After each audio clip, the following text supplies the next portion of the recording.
Hey guys, how's it going? I'm Steph. I'm a stay-at-home mom, former slob, on a mission to make life easier through daily habits and routines. And this is the Slob Sisters podcast with my sister Jill. Hey everyone, welcome to our very first podcast. We're super excited to be doing this with each other and sharing it with you guys. I think it's going to be a lot of fun for us and hopefully for all the listeners. So let's dive right in and talk about what this podcast is all about. Yeah, so it's going to be with you and me. We're sisters living in very different locations. We live like 1,000 kilometers apart. So this is a really fun project for us to do together. And we're just going to be exploring the art of imperfect homemaking. And I just felt like this was a good round title for us because we do a lot of that over on my YouTube channel, The Secret Slob. But, you know, a lot of the topic of homemaking has been traditionally applied to non-working, stay-at-home women. But really, these days, anyone that has a home, anyone that's had to, you know, decorate or make a meal or take care of a child really is a homemaker in some capacity. And so in this podcast, we're going to do a really deep dive into looking at how we can make that life easier, kind of some of the struggles and some of the joys involved in all things homemaking. So I think that's a perfect place to start. One thing we get asked about all the time is the difference between stay-at-home mom and working mom systems. And I feel like we're the perfect people to discuss this because I am a full-time stay-at-home mom and you are a full-time working mom. I'm a working mom. So we have a totally, opposite perspective on homemaking. And I think you're totally right on that. The word homemaking kind of puts a vision of that whole, having the apron on, making a turkey for dinner kind of thing. And that is not at all my life, I just say. No, I mean, I stay at home and that's not my life either. So let's, I thought this would be a good first topic was to kind of weigh the pros and cons and talk about just how you can make either life easier, using systems, daily habits, routines, and then just also giving yourself a break no matter what situation you're in. So let's start with, what does your life look like? Like, what is a day in your life? So for me, I'm by myself a lot of the times. My husband works out of town, so I get up in the morning and it is, chaos. I'm trying to get these kids out the door within half an hour, getting them dressed, getting their lunches packed, getting myself dressed, getting my own lunch packed, and out the door by about 7:15. Getting them off to daycare and driving myself to work for 8 o'clock. I have that 8-hour stretch where I'm at work. And, that's kind of my me time in a day. And then I pick them up after work at about 4:35, and then it's a rush to get dinner on. We have a little bit of, fun in the evenings, doing an activity or hanging out. And then it's bedtime routines, getting into bed. And then, I might have a half an hour to myself at the end of the day. So that's my day in a nutshell. Yeah, you're busy. It just to me seems like nonstop. And you get up quite early in the morning too, right? Yeah, I mean, we have to be up at 6:30 in order to kind of have our stuff ready and get out the door. Okay. So, I mean, I guess that's not so different. We have a 2-year-old. We are also up around 6 or 6:30. So completely opposite from you. I'm a stay-at-home mom. I am still up early. I have 3 kids, age 2, 4, and 6. We're on the 2-year plan. And yeah, we get up in the morning and we're up early and we get started, but it's definitely not a rush, right? We can just kind of go at our own leisure, get dressed when we're ready. We can have breakfast, kind of slowly clean up. I usually do my cleaning routines in the morning, and then my kids will just play. We usually leave the house in the morning at some point and go do something. We come home, have lunch. The baby, who's, 2 years old, toddler, naps. And then in the afternoon, I usually homeschool my one daughter, or we just kind of play quietly, or sometimes I'll get a bit of work done because I am a stay-at-home mom, but I still do this. So it's kind of a working thing too. And then the rush starts again around like 4 o'clock when I make dinner. My husband comes home. And then the kids go to bed around 8. We do watch TV or we do something. And that's our day. It's pretty much the same every single day, but 90 to 95% of my life right now is childcare, I would say. Yeah. You get less me time, than I do, I think. Oh, big time. And it's often like very guilt-ridden me time where I'm like, go watch TV. I need to be alone for 5 minutes. Or, it's because I can't just leave them and go out for a walk by myself. And even, if you've ever tried to go for a walk with a 2 and a 4-year-old, it's not exactly the brisk refresh that you're looking for. It's about a kilometer in an hour or so, which involves lots of picking people up off the ground and stuff. So yeah, I always have to be creative in finding that time to recharge myself a little bit. Yeah, I definitely find those times at work, having lunch by myself during my lunch break, drinking my coffee without heating it up in the microwave like 5 times. So, there's that aspect too. But I am still working when I'm there, so. Yeah. Well, yeah, exactly. It's not like you're just sitting around having like rest and relax massages or something. So like, why go? So this is kind of interesting for us, especially because our parents would have predicted the exact opposite for us. Definitely. I think our parents thought that I was going to be kind of in the big city, big like power job, working, maybe have some kids, but really just career focused. And they always said from when you were like a little kid, you were just going to be a mom, or maybe you'd be a babysitter. I think even at one point you wanted to be a babysitter as your job. So childcare just always seemed like the thing. And then when we had kids, which was right around the same time, we totally swapped. And so I just want to know why you chose, because in Canada we get a year of paid maternity leave. So you get a good chunk of time to really settle into that mom life and then decide, am I going back to work or am I going to stay home with these kids? So what was it, around that end of the year, half year mark that made you decide, or did you always know? I think I always knew. And I mean, in this conversation, putting finances aside, because that's obviously something that plays a big role in the decision to stay home or not, we never even had that conversation. It just was always kind of what was going to happen. I really like my job. I never wake up not wanting to go to work. I enjoy going. And so I actually went to work early with both kids. And I'm sure people who live outside of Canada who get like 12, 13 weeks are like, oh my gosh, you gave that up. But I was ready. I was ready to get back. That's a part of my identity is my job. And I really enjoy that. So it never actually was a decision that I sat down and thought, maybe I should stay home. It just always was that I was going to go back to work. Yeah. And it wasn't for you. Remember. You tried going back to work, right? Yeah. Okay. So really quick, I just want you to say what your job is. So I'm an ultrasound tech. So I work in the medical field. So I work at a clinic in the city, and I do all different kinds of ultrasound, not just babies. And yeah, I really like everyone it. thinks it's just babies. Everyone I know. Every time I say my job, they're like, "Oh, that's so cute and fun." I'm like, "Well, yeah, sometimes it's cute and fun, but a lot of times it's it's challenging and it's interesting, and I get to talk to lots of people during the day, and so I really enjoy it, and it's challenging for me, and so getting out of the house to do that, it feels good, and it's a job that feels good at the end of the day a lot of times. So. Mm-hmm. And you have a pretty amazing friend group that's built into your work. Absolutely. That's my social life. Yeah, and you have people that you went to school, like university with, that are still working with you because it's such a niche job, right? Everybody they went to school works at one of 3 companies kind of thing. And you know exactly where everyone is, and you followed up with them, and you have a very small class. So I feel like you have a really strong social life that's really kind of hinged on that job a little bit. You would probably feel pretty left out if you weren't there. Oh, completely. Yeah. Yeah. So like you were saying, I did go back. So switching back to me, I guess, a stay-at-home mom. And why I chose to be a stay-at-home mom, because I didn't expect that. I didn't even expect that as I went on maternity leave when I had my first baby. I don't think any of us expected that. Like, I would never, ever peg you as being a stay-at-home mom. Yeah. I know. And I think a lot of it has to do with the fact that I grew up with our mom and Jill grew up with our dad. We lived in different towns, in different houses, and definitely had slightly different childhoods. Like our parents slightly. our parents have similar moral values and kind of direction, but their methodology was completely different. And so I'm growing up with a single mom, and I never had this stay-at-home mom, I guess, model. It never even occurred to me that that was something that people have. Like, I guess I knew, but I didn't realize what it would be like, or I never really thought.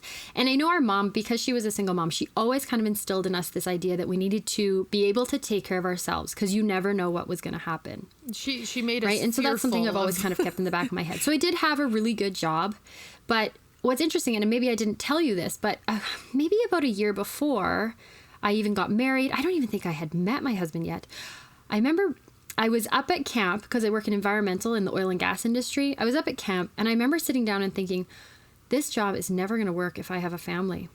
I was away for long stretches of time, working out of town, working way up north, or when I used to live in the city, I'd work all over the province of Alberta.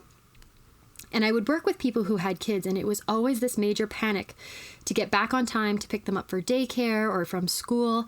And a lot of times the job just wouldn't allow for people to come home early. We had big jobs going on, and it cost a lot of money to have this equipment out there. And I remember seeing these other parents and just thinking like, wow, this looks awful. And so I just think my job was never a very good fit for having kids.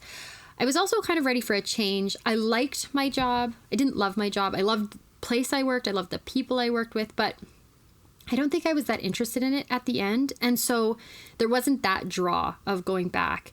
At the same time, our company was sold to a completely different company, a big corporation.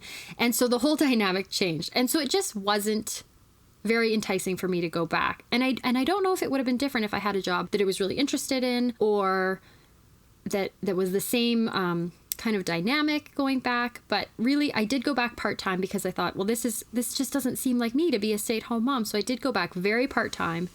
I lasted about 6 months, and then I was done. And interestingly, like when I was time to go back to work, I went back a little bit because I thought, oh, this is really weird for me. I thought for sure, oh yeah, I'm going back to work for sure. And like you kind of said it earlier, like nobody would have ever expected that I wouldn't go back to work. But I went back and just realized like it wasn't for me. I don't think I liked my job as much as you like your job. And also our company had kind of changed hands. So a lot of the people I was working with weren't there. And so it just, I don't know, just wasn't for me. And so it was then an easy time to step away. Yeah, it was an easy time to step away. So I chose the stay-at-home mom life, and I think everybody was pretty shocked. And at first, I definitely did a terrible job of it. You know, like my house was just a mess. I was a mess. Like I said, I didn't shower. Oh my goodness, I was struggling so hard. And then, you know, obviously I found my way now. I've shared my journey on YouTube, and now I'm helping other people, which has become this amazing, really, I mean, I call it crazy, but like, it's just this job that's kind of fallen into my lap. And I think when I first started the YouTube channel, and nobody watched it, just my mom watched it. She was so proud of me. You started it to help yourself. You didn't start it with the intention I started to help of myself. Becoming famous, YouTube famous, or being an influencer. You started it to hold yourself accountable, which I think is really cool because it was super organic how you grew. Oh yeah, like I did it for like a year to the audience of like 100 people. Nobody was interested. I think 100 is maybe. I think 100 may be an exaggeration stuff. I think you had like a really good solid 22 subscribers for like quite a while. Yeah, for like a year. But you know what? I loved doing it, and it really helped me stay on track. And that was that year that I pulled myself out of that like stay-at-home mom slump. And so after a year, I filmed this before and after video. Of kind of what my house looked like when I very first started and what my house looked like a year later of working on systems and routines. And it got, you know, pushed out in the algorithm on YouTube. And that was that. And it was you that said to me, you know, this is a door that has opened. You didn't expect it. You didn't know it was there. You didn't even know the door existed. But I really think it would be a missed opportunity to not walk through this door. Do you remember saying that? Yeah, I remember because we happened to be on vacation when your video went viral. And I remember you hit 500 subscribers and we were like, oh my gosh. Like it was just, you know, you just kept getting more and more and it was super exciting. And yeah, I remember saying like, because we're not big social media people naturally. Like that's not really, it wasn't really our thing. No. And so I don't even think you realized how crazy it was. Oh. And so that's why I was kind of saying like, hey, you got to take this and run with it because there's a lot of people out there who've been trying for a long time and aren't getting as far as you. So yeah, it was super cool. Yeah. And I think like, even when I had my, you know, I did have 100 followers at one point. Even when I had my original 100 people, and if you were out there, thank you. You know, we had a nice little community. We'd chit chat in the comments. That can't happen now. It's just way too big. But I do try to respond to comments. But you know, the best part of it was there was people out there saying, this is just like me. You are just like me. And not feeling alone and ashamed was a huge discovery. And that was the biggest thing for me, was learning that I am not alone. I have nothing to be ashamed of. I'm normal. Not everybody is a born housewife, June Cleaver, you know, Mrs. Dawn Draper, perfect stay-at-home mom. And it's okay to learn, and it's okay to start learning after and to get some help failed. Once in a while, you know, like our mom went up and helped you, and that's okay. And you know, even still, like we'll we help each other as a family. And yeah, you know, even though you say you've got your stuff together, there's still times where it all kind of falls apart. And it's the same for me, you know. Last week I had to call up our mom and just say, I need you to get over here because I just completely burnt myself out. And we all have those moments. It doesn't matter how many routines you have and how much you have stuff together. Sometimes things just kind of crumble a little bit, and it's okay. It's what's important is to kind of pick yourself up again and to not, you know, beat yourself up about it. But getting back on track a little bit, we're tangenting, which is probably going to be common for us. But do you envy me as a working mom, do you think? So I definitely am happy with my choice. And that's because I don't want to go back to the old job I had. However, I do feel like one thing I am really missing out on is that work social life. Having a work social circle. I had a really great company where I was working with lots of friends. I'm still friends with a lot of those people, but just being able to go there every single day and have people to kind of chit chat with or go out for lunch with was huge for me. And I'm a huge extrovert, as you know. I love being around people. I love talking to people. But now when I'm home with my kids all day, you know, if I want to hang out with someone, we have to make a plan. It has to work for me. It has to work for my kids. We have to, you know, usually go somewhere or they have to come here. And so it sometimes feels like a lot of long, lonely days without a lot of support. And sometimes my brain can start to go to mush a bit. So that's definitely something I do envy, is that kind of like getting to use your brain, challenge, making money, social time, adult time. There is a small caveat that I do my YouTube channel, and that has filled a very small part of that in terms of having that kind of brain, mental challenge part. But in terms of social, that really isn't filling that same gap. How about you? Do you envy me? Yeah, I mean, a little bit. I don't know that I could do it. I don't think I could. I mean, really, when we have this conversation, I think the ideal world is working very part-time, you know, getting out and having that. But if we're talking, you know, working full-time versus not working at all, I envy parts of your life.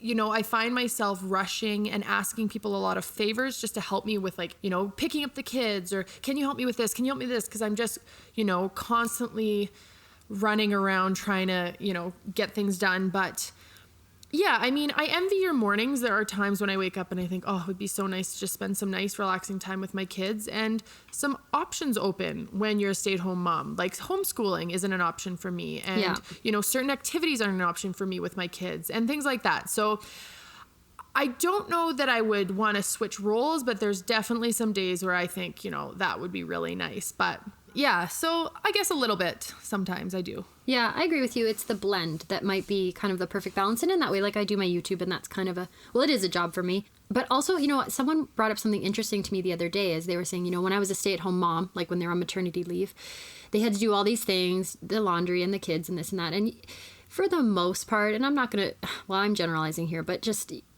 you know that there's exceptions to every rule. The moms take on the majority of the mental load and the work when it comes to kids, generally. Yeah, and I don't think that matters if you're a working mom or you're a stay-at-home mom. Yes. Yeah.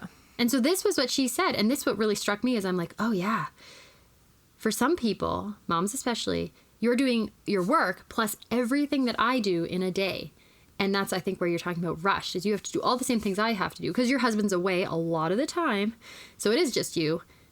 And it's just so packed, I feel like. Yeah, and I mean, one of the things, you know, there's some shortcuts in the day. You make these amazing dinners for your family, and we were talking about it because if some of the dinners I feed my kids are creative, because they just need to be fed sometimes, and Steph's gonna laugh. You fed them a cucumber for dinner not that long ago. Should they just eat a cucumber? They wanted it. It was one of my kids wanted an entire cucumber, and you know what, if they want to eat an entire cucumber for dinner and they're, you know, getting their veggie intake, hey, I'm all for it. It was easy for me. Unwrap it, give them each a cucumber, and they sat on the couch and ate it. Because it was funny, because I know, your husband loves having a hot meal when he comes home. And, you know, I was saying, I don't do this and blah, blah, blah. And you're saying, well, you should have me do this. And I'm thinking, how am I going to do this when I get home at, 5 o'clock? My kids wanted dinner a half an hour ago. And so a lot of times my kids' favorite meal now is a charcuterie board because it's basically me making them plate. a giant snack board. And it has all the food groups on there, but it's definitely not a sit down family meal like I would like sometimes, but yeah. Well, I remember when you told me that, and all I could think was like, my husband, who is, very loving and supportive, and if it came to it, it would be fine. But I just pictured if he came home and I was like, here's dinner, and it was just like 5 cucumbers on the table. Yeah. I think he would need to, there would be some explanation needed. I mean, like, again, especially in those early days when I was struggling, I mean, we had a lot of takeout, a lot of skip the dishes, and he would just say, as long as you're happy, that's all that matters. The baby's alive, you're taking care of yourself, you're taking care of the baby, that's it. I mean, as we've gone on, though, the expectation has increased slightly, Yeah. It's not fair to live like that either to your spouse, for them to come home and you're just a mess every day. But, coming out of babyhood and stuff, it's a lot easier. Yeah, when you have a brand new absolutely. baby, there's all that other stuff going on. And the cucumber meals, that was a one-off, but not saying I wouldn't do it again, but it was really funny. Just like a quick, really funny story is I was at the gym and the gym I go to is really great. It's a small one. I can take my kids there. And so I brought them these big snack boxes with me and I had made them sandwiches and I cut them into heart shapes. And the trainer who was at the gym says, "Oh, you're one of those moms, hey? Cutting the sandwiches into heart shapes." And I look at her and I said, "My kids are eating dinner at a gym right now. Pretty sure I'm not one of those moms." Yes. And she's like, "Yeah, that's a good point, actually." There you go. Have you seen this show recently? And it's a Canadian show called Workin' Moms. I say workin' because there's no G. Workin' Moms. Workin' Moms? Have you seen that No, one? but I've heard about it and I need to watch it because I've heard a lot of good things. But I've heard it's a very realistic portrayal of, the early days. Yeah, and I thought it was really interesting to watch because they just bear it all. And it's just all those stigmas and cliches about working mothers that people kind of cringe at naturally. Although there's nothing cringy about it. It's just kind of, historically, the way people have kind of come to be. It's not right, but it's just so important that it gets addressed. So I wanted to quickly touch on some of those stigmas, like stigmas that you think surround being a working mom, and then we can talk about the ones of being a stay-at-home mom. Being a working mom, I guess one of the things people think is maybe that I'm not as there for my kids as a stay-at-home mom would be. I'm not able to take them to all the things that a stay-at-home mom could. They have to go to daycare all day and really get raised by another person for a lot of their day, which, is hard for me to admit, but that's just realistic. And so, even our mom doesn't like the fact that my kids go to daycare, which is funny because we both went to a day home. She worked full time. Yeah, she worked part-time a little bit when I was little, but she often says, "Oh, poor them. They have to go." And I'm thinking, I'm doing my best here, and I do my best to put them in a safe environment with people who are loving and stuff like that. And it doesn't mean I don't love them as much as a stay-at-home mom. I do love my job. Yeah. And I love my kids, and it's a balance. And sometimes I feed my kids cucumbers for dinner, and that doesn't make me love them any less. But yeah, it's definitely that stigma of like you're putting them second, right? And that's not true at all, obviously. No, it's not true. It's a balance. And, I'm sure during your day, there's often times where, you have to get things done yourself too. And you're not sitting on the floor playing with your kids 8 hours of the day, right? So it's doing the best for me. And for me, in my mental health, it's important for me to be at work. I think I would struggle otherwise. And so, sometimes you have to think of being a healthy mom is being happy. And my best self is being a working mom. So... and that's fair. And you've said that too, is just like, you're a better parent, or you feel you're a better parent because you work. Absolutely. Which I think that's really interesting. And then, in the same breath, I think becoming a stay-at-home mom or deciding to be a stay-at-home mom, and there's a big shift towards stay-at-home mom that's kind of happening here, has its own stigmas. And I think a lot of them come from kind of this women's rights movement that we should be or not should, obviously we should be, that we are equals. We need to go back to the workforce, show that we're, doing our own thing, taking care of ourselves, supporting ourselves. 100% agree. But I also truly feel that it is a choice that we all get to make. And that's the best part of the women's rights movement, is that we now get this choice. You can choose. And it's okay to choose being a stay-at-home mom. So sometimes I do feel like, and not necessarily in my town, because there's a lot of stay-at-home moms in my town. There's a lot of husbands that work away and wives that work away. And so there's quite a few stay-at-home moms. But I do, like when I come to the city, all of your friends work. Yeah, I don't know a single stay-at-home mom. And I sometimes feel like there's kind of a stigma that I couldn't work if I wanted to. Maybe I'm uneducated, or my husband chose this life for me. I have no life. And then on top of that, there's an expectation that I'm also this perfect housekeeper, home cook, just looking perfect all the time. Everything's taken care of. I'm so calm with my children, which is completely not true. But I think this stigma, I held that idea before becoming a stay-at-home mom. I never thought in a million years I would be a stay-at-home mom. I thought I was going to work forever, and I absolutely love it. And I cannot imagine my life any other way. I can tell you right now, I'm not lazy. I'm also not uneducated. I do have a degree. I used to have a job. Not that that matters. And my husband didn't choose this. For a time, I said I was going to go back. I think he really likes that I'm a stay-at-home mom because his mom was a stay-at-home mom. And so he kind of loves to see his childhood being kind of in our kids' childhoods. But yeah, it's really changed my whole mind about what being a stay-at-home mom is and what value it really does have in a child's life. Yeah, no, I agree with that. I think, that's not something I actually thought about because, I agree with you that, to be an independent woman and to be a modern woman is to be able to make the choice. And whether you're able or choose to be a stay-at-home mom is great. And if you choose to go back to work, that's great too. But you're right. I could see that is something that you might feel that maybe other women might judge you for staying home. Sure, I think so. That was a big topic of discussion. Like around the 8-month mark, your baby's around like 6-8 months. Are you going back to work? Or when are you going back to work? Or what are you going to do? Or where are you going for daycare? And then kind of putting it out there what your choice was a big topic of discussion. And then everybody has an opinion about it. And then they want to share, why they're making their choice. And it really is different for every single person. It's pretty interesting. Yeah. Well, should we kind of start wrapping things up and just kind of talk about, touching on what your YouTube's kind of all about and, our daily lives? Do you have any kind of tips for those stay-at-home moms, or just kind of to let people in your day and just talk about how do you make your life easier as a stay-at-home mom? Is there any kind of, obviously we know you do your routines and you have your plan set, but is there something you specifically do as a stay-at-home mom to make, being a stay-at-home mom enjoyable and easier? Yeah, so I think that's kind of what this podcast is mostly about, is how we can take different parts of our lives and make them easier and more efficient and more fun, right? Mm-hmm. So in terms of making your stay-at-home mom life easier, the most important thing that I have discovered is implementing, and if you've seen my YouTube channel, The Secret Slob, I will just talk for hours about this, is implementing daily routines and habits, and even to a certain point, schedules.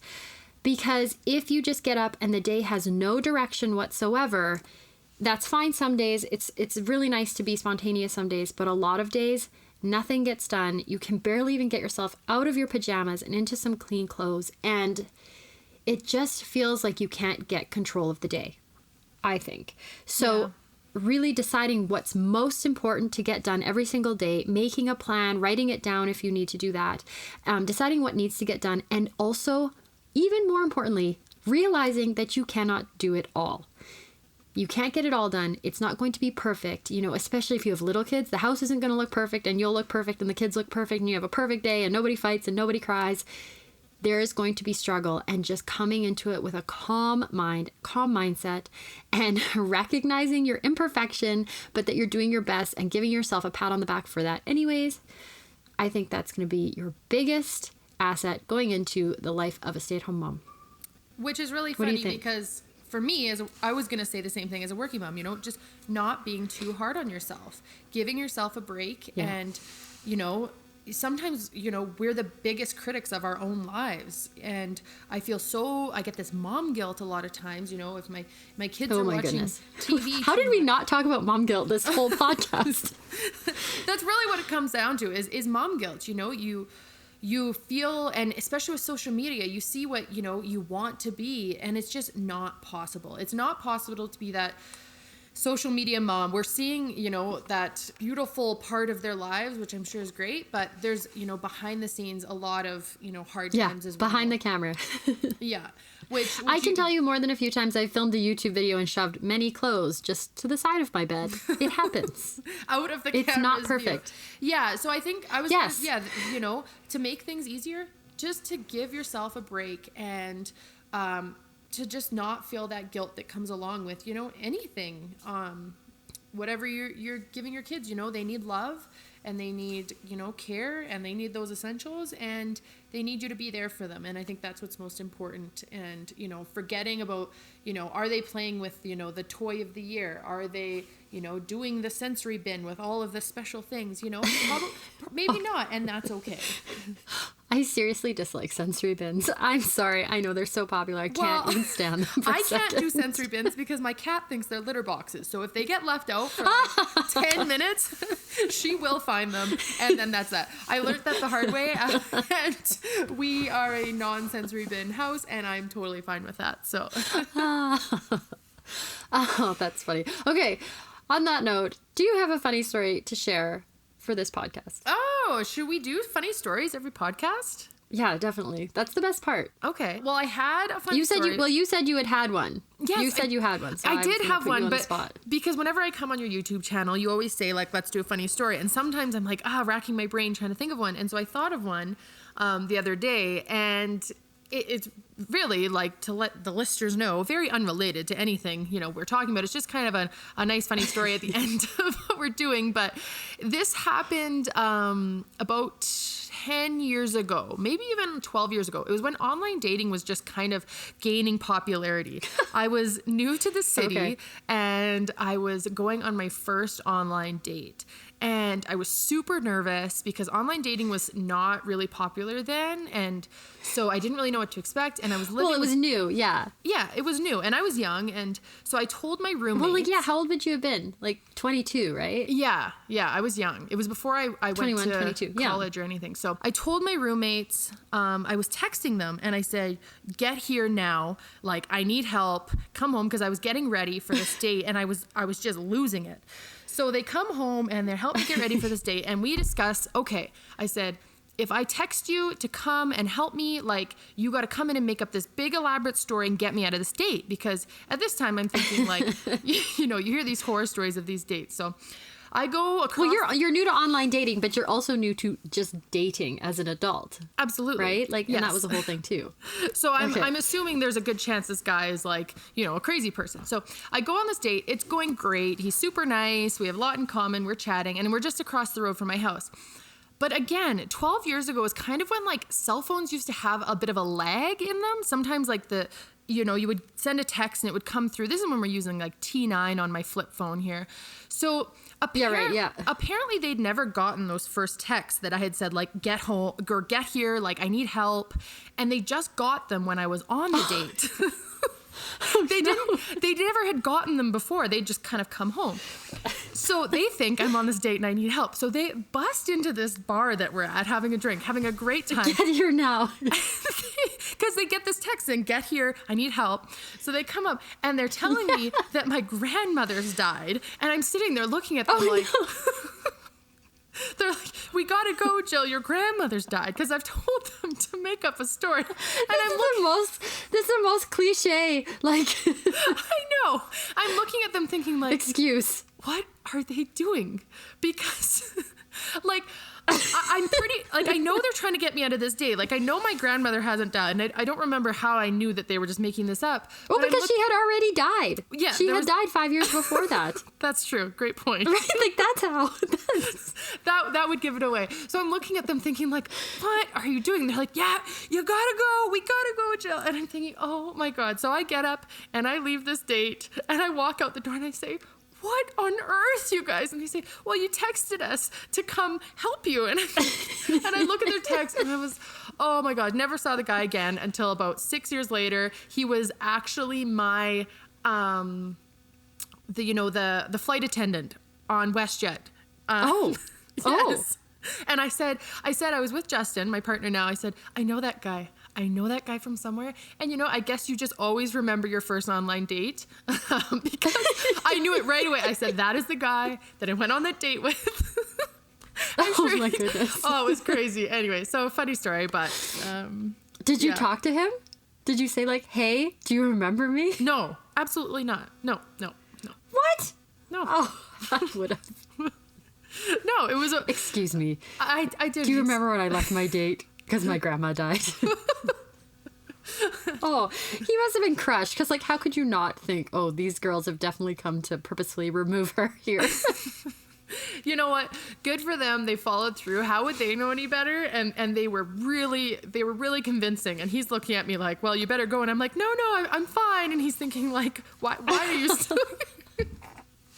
Yeah, this insensitive lady. Oh, that's so funny. Anyways, so that's my funny story. You'll have to think of one for our next podcast episode. So I will definitely think of something funny for our next podcast. I hope you will listen in. We are brand new to this world, so I'm not sure if you have to subscribe or follow or click a button, but if you'd like to hear it again, we'll post them on YouTube and onto Instagram, and I'll link them from my own YouTube channel as well. But thank you for listening in today. Let us know in the comments what you think, stay-at-home mom or working mom, who has it better. And we will talk to you very soon. Bye-bye. Bye, guys.